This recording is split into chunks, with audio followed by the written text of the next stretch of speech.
Order. Questions to the Prime Minister. Tim Lawton. Number one, sir. The Prime Minister. Or he who acts on her behalf. Mr. Lidington. I have been asked to reply. My right honourable friend, my right honourable friend, the Prime Minister, is today with other world leaders in Portsmouth to commemorate the 75th anniversary of the D-Day landings. That operation involved this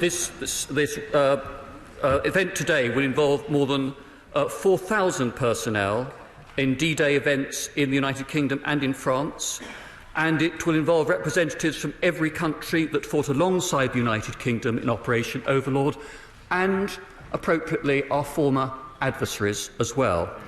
And I'm sure that members right across the House will want to join me in paying tribute to the sacrifice of those who fought to secure the liberty and peace that we enjoy today, and for the courage that made possible then the restoration of democracy, human rights and the rule of law to our continent of Europe. Mr. Speaker, I'm sure also that the whole House will want to join me in sending our very best wishes to our Muslim constituents here in the United Kingdom and to Muslims around the world celebrating Eid al-Fitr. I had meetings with ministerial colleagues and others earlier today, and I shall be having further such meetings later on today. Tim Lawton. Mr. Speaker, as the Chancellor says, today in Portsmouth and tomorrow in Normandy, we honour the veterans and the 150,000 British, American, Canadian and other Allied troops who led the charge to liberate Europe against the real Nazi scum. So does my right honourable friend agree that when a minority of hate-fuelled demonstrators yell Nazi scum in the faces of American tourists and intimidate others legitimately welcoming the visit of the American President, however we may take issue with him, and regrettably spurred on by certain honourable members of this House, that they attack the greatest alliance of free nations and they demean the memory of those brave troops and veterans whose very sacrifice secured the right of all of us to free speech and to protest lawfully? Mr. Speaker, I agree with every word that my honourable friend has just said, and I think that it's worth reminding ourselves that the fact that we and our neighbouring countries across the Channel enjoy today the freedom to express our views publicly, to assemble and to demonstrate our points of view, to argue peacefully against one another in this place, are derived from the courage and the sacrifice of the wartime generation, whether from the United Kingdom or the United States of America or our other allies, and we should remember and salute that courage and that sacrifice and not demean it by the sort of disgraceful behaviour to which my honourable friend referred. Rebecca Long-Bailey. Thank you, Mr. Speaker, and it's a pleasure to be stepping in on behalf of my colleagues today, and indeed to be opposite the right honourable gentleman. And might I echo his comments made regarding the marking of the 75th anniversary of the D-Day landing, which are being commemorated today in Portsmouth. We must never forget the extraordinary sacrifices of all those who landed that day in Normandy, and the achievements of our servicemen and women who came together to fight fascism and protect our freedom. I'd also like to wish an Eid al-Fitr to all of our Muslim friends right across the United Kingdom, and I also want to express solidarity to all women fighting pension injustice in court and outside Parliament today. I'd also like to congratulate both English teams who competed in the Champions League final on Saturday. And as a Man United fan, it pains me to congratulate Liverpool on their victory. Although fair play, fans did rename Margaret Thatcher Square in Madrid Jeremy Corbyn Square. And I reckon that deserves brownie points even from a Man United fan. Mr. Speaker, yesterday the Prime Minister had to repeat to President Trump a journalist's question about whether the NHS is on the table as part of a US trade deal. Given the Prime Minister was silent on the matter, perhaps the right honourable gentleman could clarify the government's position. Will the Tory party give US companies access to the NHS, yes or no? Well, can I first of all welcome the Honourable Lady to these new responsibilities for her, and to agree with the comments she made both about D-Day and about the success of English football teams in the recent 2 European Championships, and also to wish well to both the English and Scottish women's 11 for their forthcoming matches. I welcome the Honourable Lady. I feel slightly sorry for the Right Honourable Lady, the member for Islington South, who I'm used to jousting with, who seems to have been dispatched to internal exile somewhere else along the front bench. And, you know, it's perhaps it's just the Honourable Lady perhaps needs to watch out, because I think there's a lesson there that anybody who at the dispatch box outshines the dear leader risks being airbrushed out of the Politburo history at the earliest opportunity.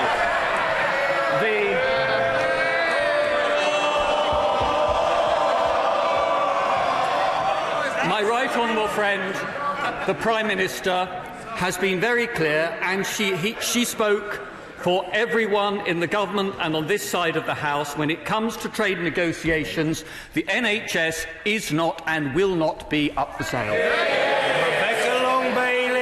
He's full of the banter today, Mr. Speaker. Well, the President certainly seemed to think the NHS was on the table yesterday. So does the Trade Secretary.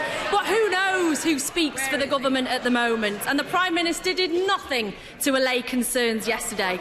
So I hope she was more forceful in raising climate change, with a President who initiated the US withdrawal from the Paris Climate Agreement, opened up record amounts of land for oil and gas drilling, and called climate change a hoax. Can the right honourable gentleman confirm if yesterday the Prime Minister made any attempt to convince him that climate change is in fact real? Yes, Mr. Speaker. My right friend, the Prime Minister, did raise climate change with the President yesterday, and she made clear at their joint press conference yesterday afternoon that that is what she had done. We are very proud of this country's commitment to the international agreements to reduce global carbon emissions, and we have a better track record in reducing those emissions than any other G7 member state. Long Bailey. Speaker, the statistics that the right honourable gentleman referred to relates to emissions cuts since 2010, when the UK benefited from policies put in by the last Labour government, policies which have since been dismantled. But how much authority does this government actually have on this issue? 3 current cabinet ministers have denied the scientific consensus on climate change, and several of those standing in the Tory leadership contest have close links with organisations and individuals promoting climate denial. Mr. Speaker, it does not bode well. Figures released in April show that the UK is set to miss its own carbon budgets by an ever-widening margin. Would the right honourable gentleman like to explain why the government is off track to meeting its own targets? Mr. Speaker, we're not off track towards meeting those targets at all. Since 2010, the United Kingdom has decarbonised our economy faster than any other G7 country. We generate now a record amount of electricity from renewable energy sources, and we have just gone through the longest period in our history without relying on electricity generated from coal. That stands rather starkly against what appears to be the Labour Party's declared policy, which is to reopen the coal mines, but not actually to burn the coal that they mine. Long Bailey. Clear, Mr. Speaker, the Labour Party does not condone the reopening of any coal mine to be used for energy purposes. And once again, Mr. Speaker, he refers to climate emissions reductions that were implemented implemented using Labour Party policy. Labour policies that have since been dismantled. And not only is the government failing to meet its targets, but last year actually saw the smallest drop in carbon emissions in the last 6 years. Just 2%. At that rate, it would take until the end of the century to reach net zero emissions. And Mr. Speaker, just yesterday, the Financial Times reported that the government is accused of trying to fiddle its emissions figures, ignoring its official advisers. So let me ask the right honourable gentleman a simple policy question. The Labour Party has committed to banning fracking. Will the government ban fracking and allow new onshore wind in England, yes or no? What the government is committed to is to reducing emissions in line with both our domestic and global targets. And we have not just met, but we have outperformed our first and second carbon budgets, and we are on track towards meeting the third. There is going to be a need for some time into the future to use gas as a transitional fuel, but that is much less polluting than other forms of hydrocarbon-based energy, and it therefore is a good source during the transition period while we make ready to move to a completely decarbonised economy. Rebecca Long-Bailey. Well, this is absolutely staggering. The government promotes fracking, backed by only 12% of the public, effectively blocks onshore wind, backed by 79% of the public. New solar is down 94%. Home insulation is down 98%. Mr. Speaker, Parliament declared a climate emergency. Yet there is no evidence this government takes this seriously. We need a green industrial revolution to tackle climate change. And alone, Swansea Tidal Lagoon would have required 100,000 tonnes of steel, mainly from Port Talbot, but the government refused to back it. Can the right honourable gentleman tell us what the government has actually done since signing the Steel Charter to support our steel industry? Mr. Speaker, if one looks at what is actually happening in the real world, rather than the ideological tracts which the honourable lady appears to spend her time reading, you will see, Mr. Speaker, that there are about 400,000 jobs already in low-carbon businesses and their supply chains throughout the United Kingdom, and scope for much more low-carbon growth to support up to 2 million jobs in the future. We now have received advice from the Independent Climate Change Committee about how to time and to legislate for our transition to a completely decarbonised economy, and we will be bringing forward our decisions later this year as to how and when we will be taking that action. Long-Bailey. Well, the Independent Climate Change Committee has repeatedly criticised the government's approach to decarbonising our economy. But I know in the right honourable gentleman's response there was not a single word on what support the government will provide the steel industry. And people from Redcar to Scunthorpe know that his empty rhetoric will not solve their catastrophe. Mr. Speaker, climate change is an existential threat. To safeguard our future, we will need to mobilise all of our resources, just like we did when we rebuilt Britain after the Second World War. If we took the challenge seriously, we could create hundreds of thousands of jobs in low-carbon industries, reverse decades of decline in our deindustrialised areas, and lead the world in renewable technologies. But the government is letting us down. They have recklessly run the clock down on Brexit. But I say to the right honourable member, isn't it the truth that their failure is now running down the clock on our planet? Mr. Speaker, sir, the honourable lady asked about government help for the steel industry. The answer to her question is that we have provided taxpayer-funded subsidies to cut energy costs in the steel industry.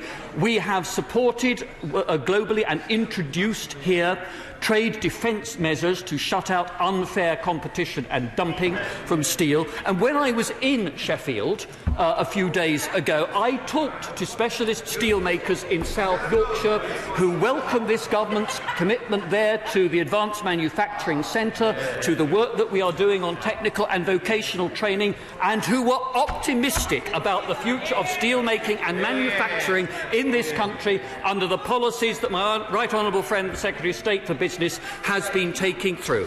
Now, the truth is, when I looked at the honourable lady's video about the Labour Party's new commitment to a green, they term a green industrial revolution, it concluded with a focus on the words about renationalisation.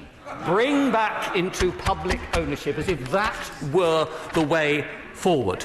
Now, we know from the CBI, Mr. Speaker, that the cost of that would be £176 billion taken from the pockets of taxpayers throughout the United Kingdom. That money could be used to build 3 million new homes. Those Labour policies would put at risk the finances of decent working families in every part of this country. Marcus Fish. Thank you, Mr. Speaker. Somerset has been helping illustrate the huge national challenge we face in social care through a powerful panorama programme, the final part of which airs tonight. Will my right honourable friend join me in paying tribute to all in caring roles and commit to addressing their funding needs fully? Mr. Speaker, can I first of all thank my honourable friend for highlighting this important issue. We're committed to ensuring that people of all ages have access to the care and support they need. That's why we've given local authorities access to nearly £4 billion more for adult social care this year. But we recognise that we also need to make sure that best practice is observed across all local authorities and NHS trusts, where the evidence is that delayed discharges are higher in some areas than in others. We will be publishing the Green Paper at the earliest opportunity to set out the hard strategic choices that are going to face the government, whoever leads the government in the months to come, and to describe proposals to ensure that the social care system is sustainable over the longer term. Kirsty Blackman. Mr. Speaker, I wish to associate myself and my SNP colleagues with the comments of others. Our thoughts are with the veterans gathered in Portsmouth today to commemorate the anniversary of D-Day. Today is also World Environment Day, an important reminder that climate change remains the biggest challenge facing the world. And also, I'd like to wish a very happy Eid Mubarak to all of those celebrating across the UK today. Yesterday, Donald Trump said that the NHS was on the table in the trade talks with the UK. Today, he says he's not so sure. This is someone who doesn't even believe in climate change. A president who simply cannot be trusted. Why, then, is the UK government so obsessed with pursuing a trade deal that puts Scotland's NHS at risk? Mr. Speaker, the government is not putting the NHS at risk in Scotland or anywhere else, and the Prime Minister has made that very clear indeed. What I fear is putting at risk standards in the NHS in Scotland is the SNP's obsession with constitutional matters and a referendum, rather than focusing on the better delivery of public services. Mr. Speaker, we have the best performing NHS in the UK.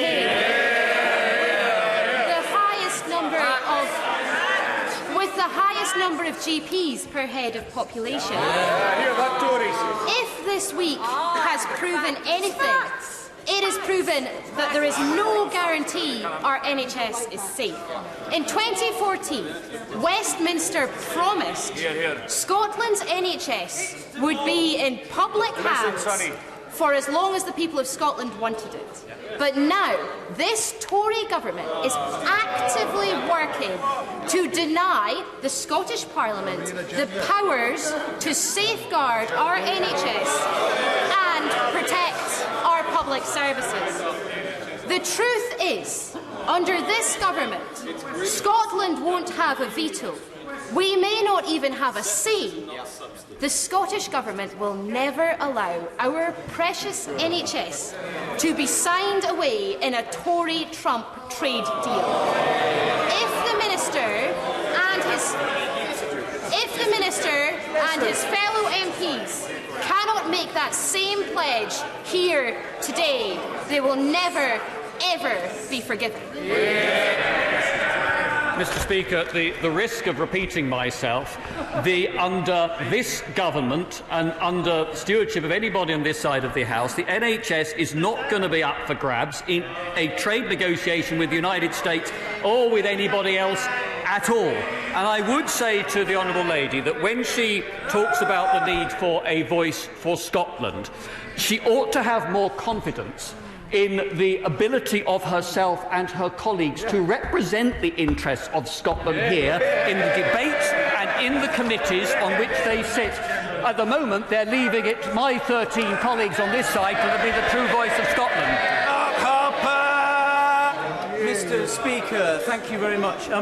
I know from my own personal experience what it takes to win a seat from the Labour Party and hold it.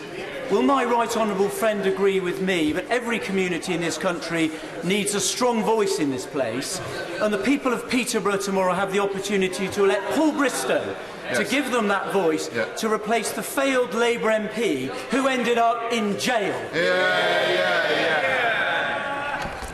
Mr. Speaker, I very much endorse what my right honourable friend says, and I believe that in Paul Bristow, Peterborough would have a formidable champion for the interests of the residents of every part of that borough. Laura Pidcock!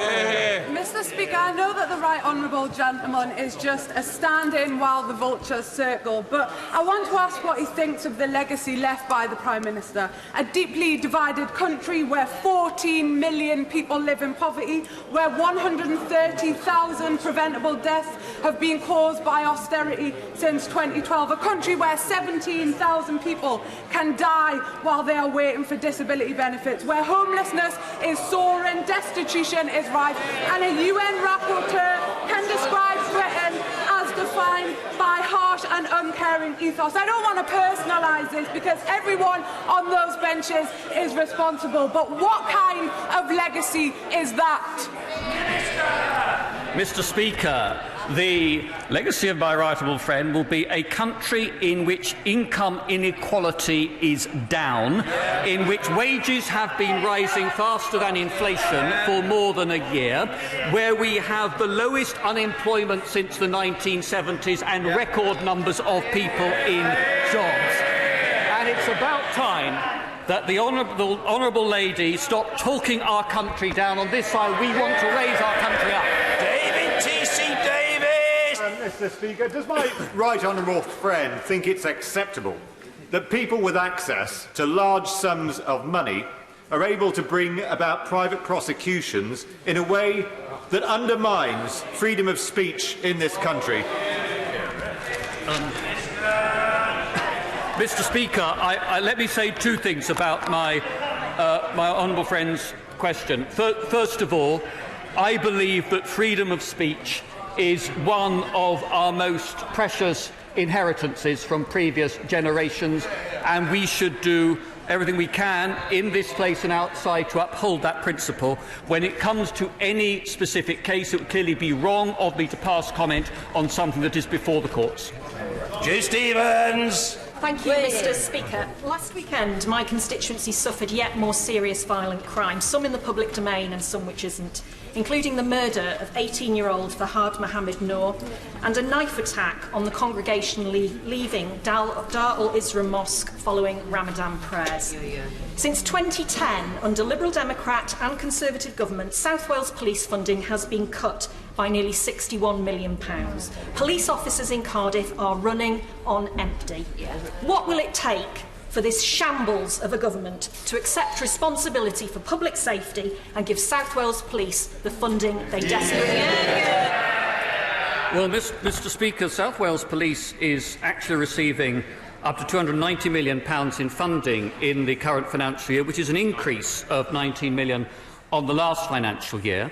But to get to grips with serious crime, and I think no one would have anything but sympathy for the victims whom she referred to and their families, we also need to look at what it is that drives young men in particular towards gang membership and participation in violent crime. And that is the work that my right honourable friend, the Home Secretary, in partnership with other ministers, is now leading, and which I hope will bring benefits to her constituency and to many others. Mr. Speaker, the motor industry is vital to the economy of Rugby and the West Midlands, and so was my right honourable friend concerned to see that UK manufacturing statistics from the SMMT show that in April production fell by 44%, because of factory shutdowns for the unexpected certainty of a 29th of March Brexit. Does he agree that this should act as a wake-up call to ensure that the same thing doesn't happen again on the 31st of October by leaving the EU with a deal which will take away the uncertainty that is so damaging to our manufacturers? I think my honourable friend makes a very important point, and the car industry is one of the most important, but by no means the only sector in this country that relies heavily upon just-in-time cross-border supply chains with enterprises in other member states of the European Union. That is why the government remains focused on ensuring that our departure from the EU is smooth and orderly, and with a deal which allows for those just-in-time supply chains to be protected. Mr. Speaker, of the many collective challenges we face, none is more essential, more urgent than climate breakdown. The legislation required to commit the UK to phasing out carbon emissions entirely by mid-century is simple. It's almost certainly already been drafted, and this House could pass it in a matter of days. This issue is simply too pressing to wait for later this year or a future administration. We have the parliamentary time. What possible reason can the Minister give for why the government cannot commit to enshrine net zero emissions into law now?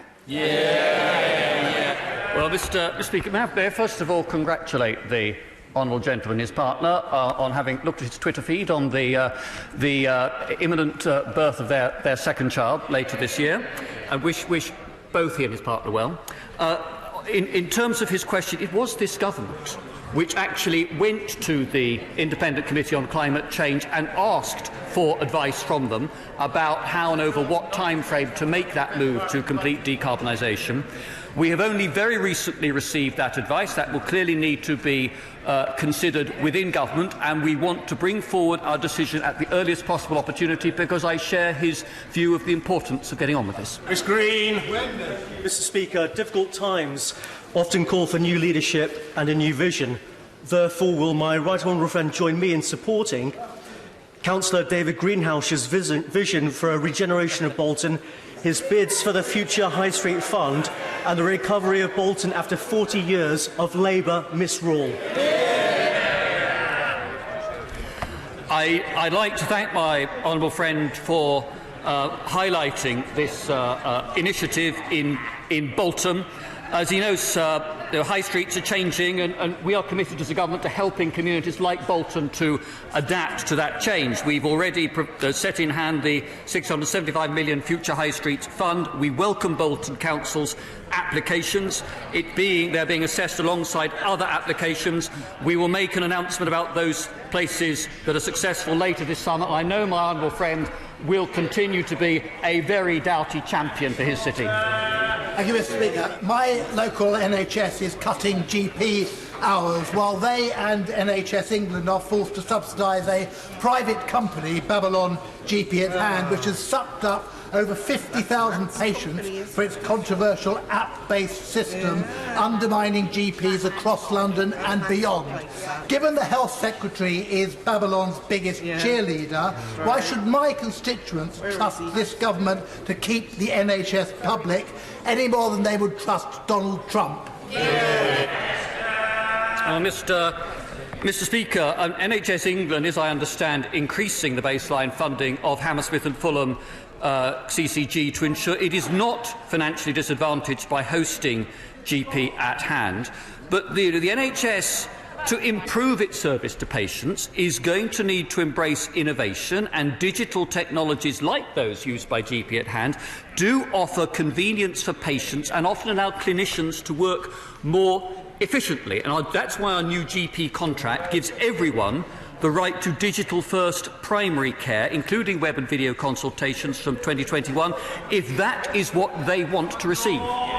Thank you, Mr. Speaker.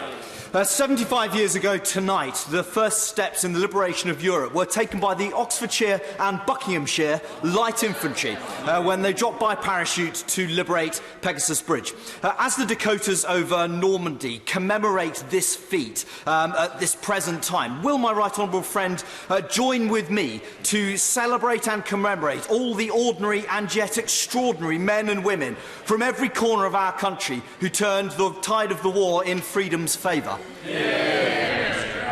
I'm grateful to my honourable friend for highlighting the particular example of the Pegasus Bridge and the heroism shown by the servicemen from our two counties.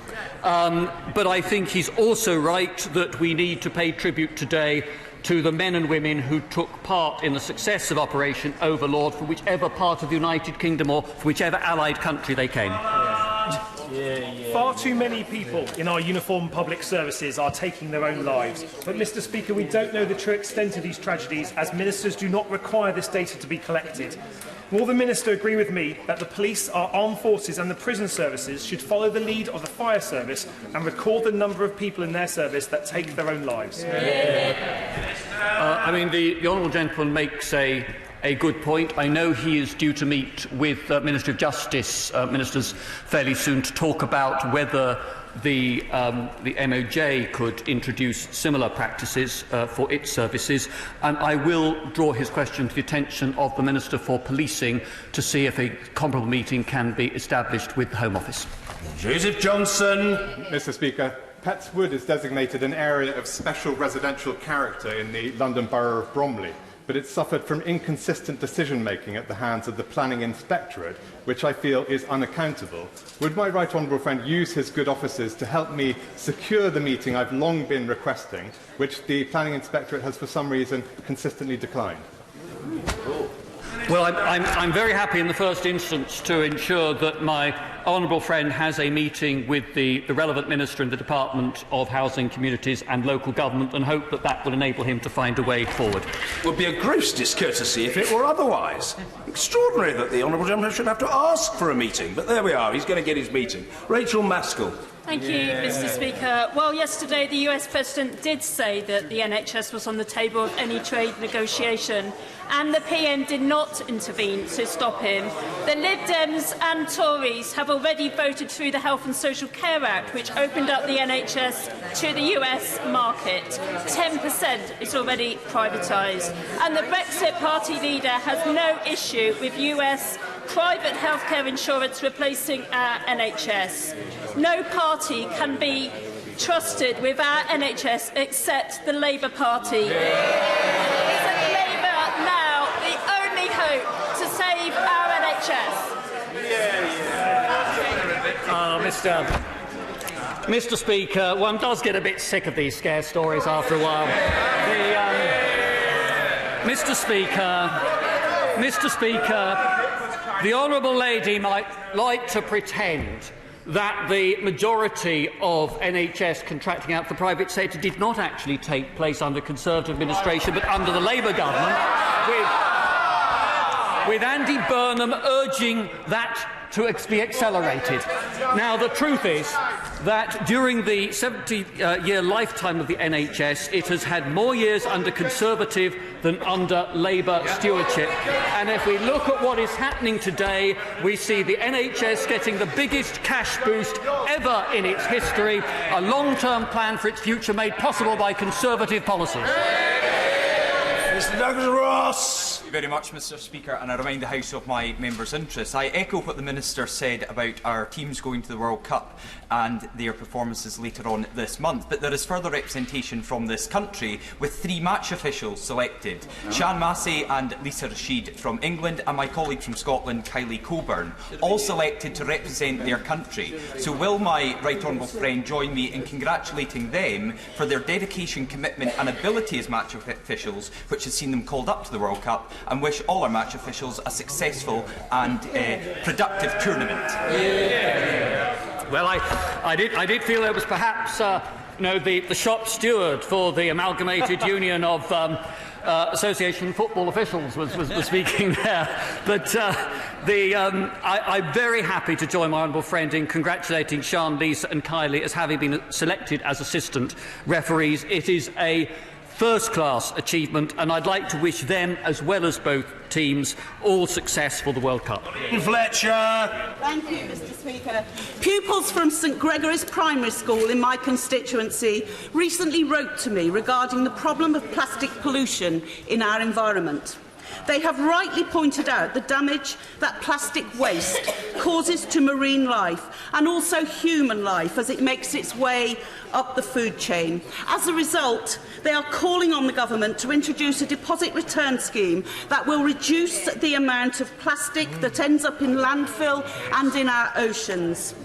On this World Environment Day, does the Minister agree with the pupils of St Gregory's Primary School?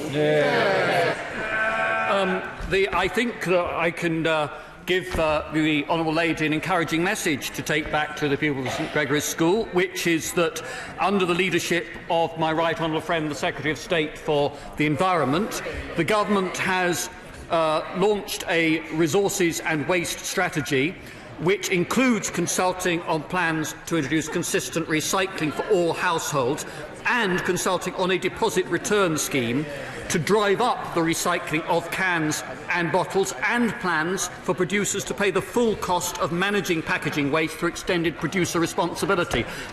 Makes a good package. Thank you, Mr Speaker. 30 years ago this week, some 2,000 Democrats, maybe more, we'll never know the number, were murdered in Tiananmen Square. And even now in China there is a great firewall which prevents Wikipedia, Google and others communicating with the Chinese people. Now, while China has moved on, does my right honourable friend not think it the height of hypocrisy those who demonstrated against the President of the United States of America yet chose not to demonstrate against the President of China when he came here? I think that my honourable friend makes a telling point about the inconsistency in standards that we've seen from some leading members of this House. It is indeed 30 years yesterday since the tragic, shocking events in which so many people lost their lives while protesting peacefully in and around Tiananmen Square. And the sad truth today is that people in China are still unable to exercise their right to protest peacefully, a right given to them by international agreements to which the Chinese government has signed up, and we continue to urge the Chinese government to respect citizens' freedom of association, assembly, expression and other fundamental rights and freedoms, as is supposed to be enshrined in China's constitution as well as in international law.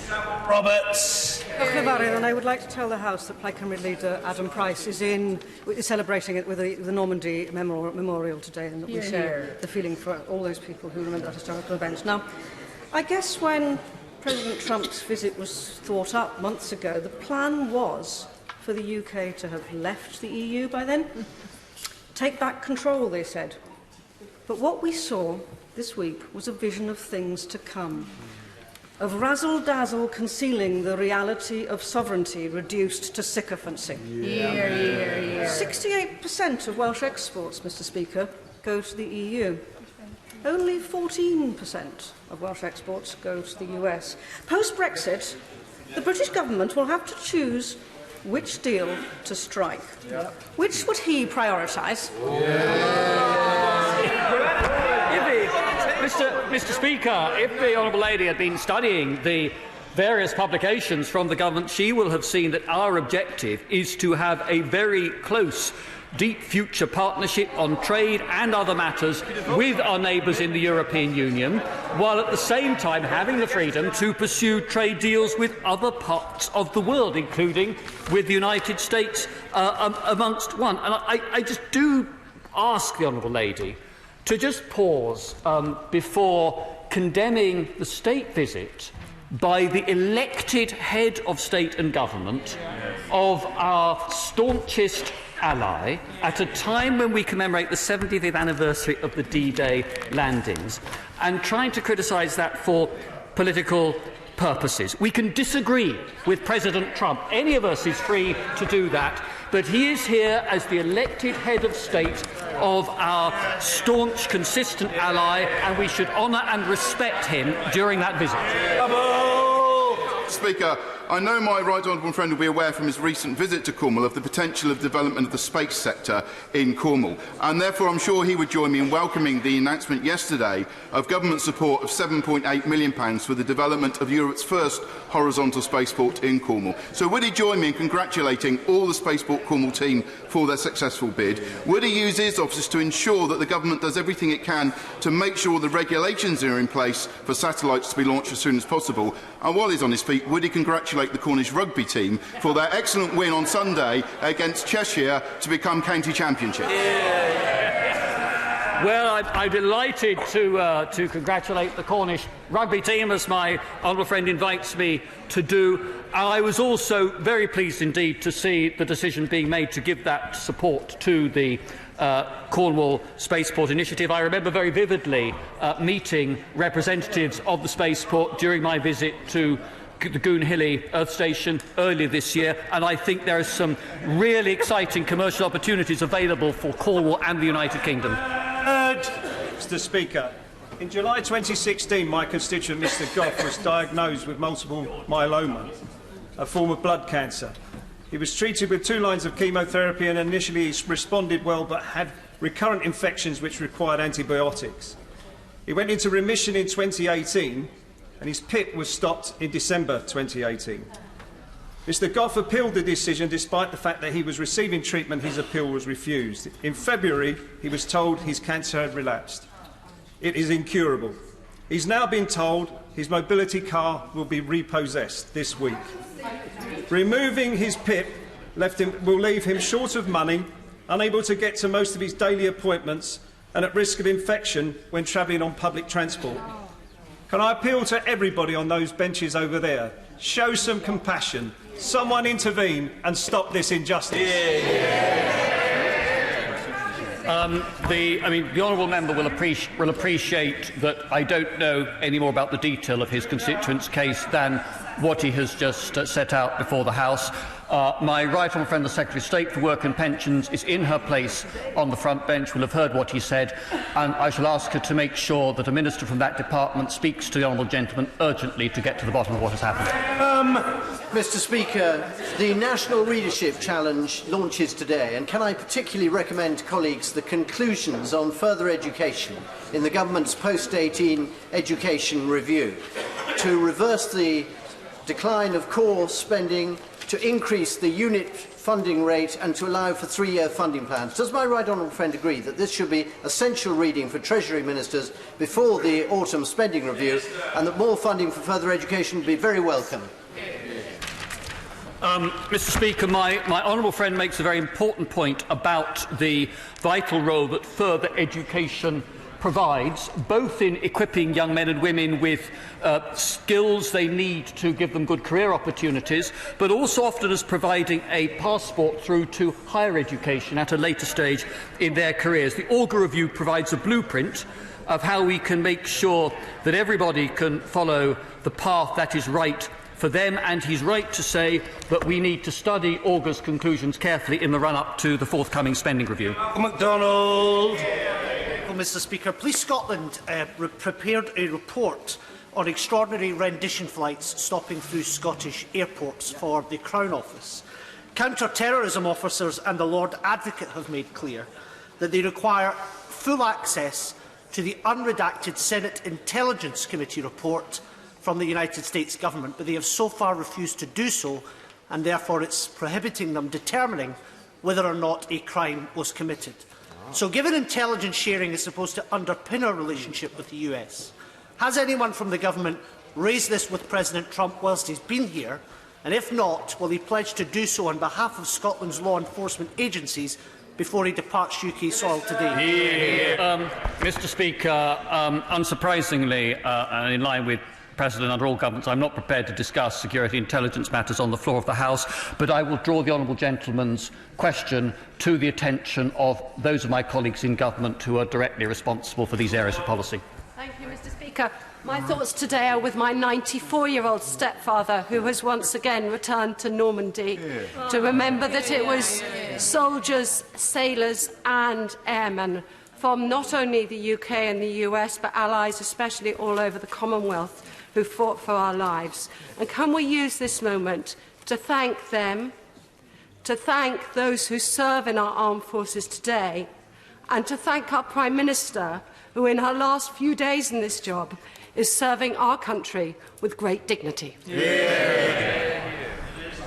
I'm grateful to my honourable friend for her question, and I'm sure that she will be able to take back to her stepfather a salute from the entire House for the service of himself and his comrades in Normandy 75 years ago. I agreed with every word that my honourable friend said. Finally, Carl Turner. Thank you, Mr. Speaker. 12 months ago, the Prime Minister told this House that she wanted a speedy resolution to the funding row between NHS England and Vertex for the drug Orkambi to treat cystic fibrosis. My 7-year-old constituent, Oliver Ward, wrote to the Prime Minister recently asking what progress she's made. Could the Minister please give Oliver some good news and tell him that he needn't get up every day worrying about this terrible injustice? Mr. Speaker, I shall ask the Health Secretary of one of his team to contact the honourable gentleman at the earliest opportunity to try and give Oliver the news that he wishes for. Yes, very well. Point of order. Point of order, Mr. Martin Doherty-Hughes. It relates to matters that can't wait until after the urgent questions, not because of the fullness of the honourable gentleman's diary, but because the matter appertains to exchanges that have just taken place. Oh, very good. Point of order, Mr. Martin Doherty-Hughes. Mr. Speaker, in a day in which we commemorate the freedom of Europe, it's come to my attention the weekend that a fellow member of the Council of Europe, the Georgian state,